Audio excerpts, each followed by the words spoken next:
Sign up at the end of this review to get my personal gear list. Hey folks, Tony Policastro here from the Acoustic Letter. Today we're going to compare a Taylor 310 to a Martin D-18 standard. But before we do so, please click on the link below and sign up for the Acoustic Letter. You'll be very happy that you did so.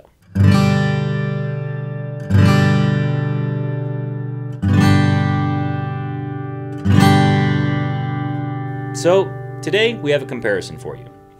Oftentimes we get emails saying, hey, can you guys compare these guitars? Hey, can you guys compare this guitar versus that guitar? So we've made a list and we're going to start to work our way down it. And today we have for you a Taylor 310 versus a Martin D-18 standard. These two guitars are quite similar, but do have some subtle differences, and they do sound very, very different from each other.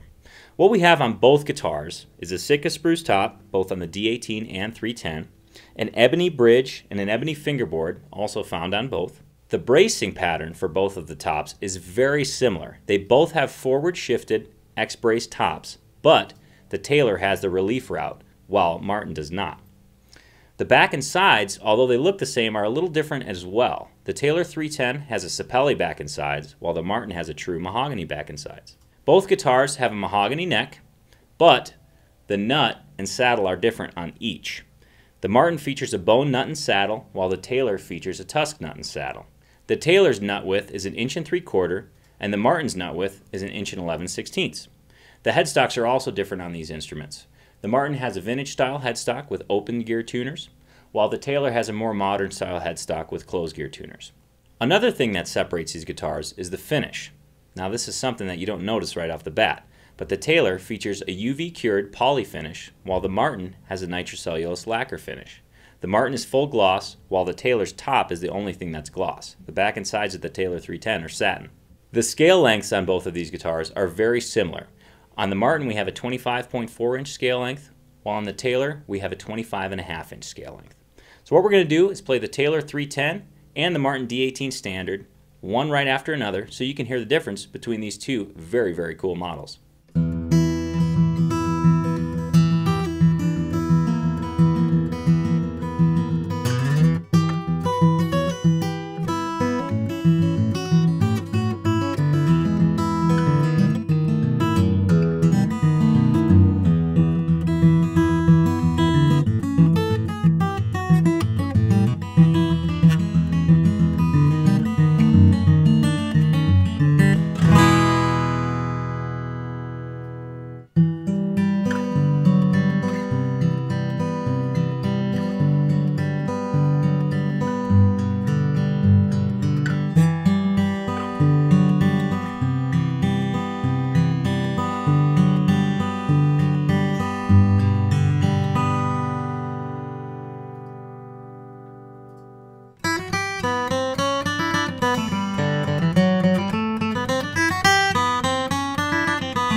If you're interested in this guitar, head on over to acousticletter.com where you can call or email us with your questions. For more acoustic guitar reviews and comparisons, please subscribe to our YouTube channel by clicking this button.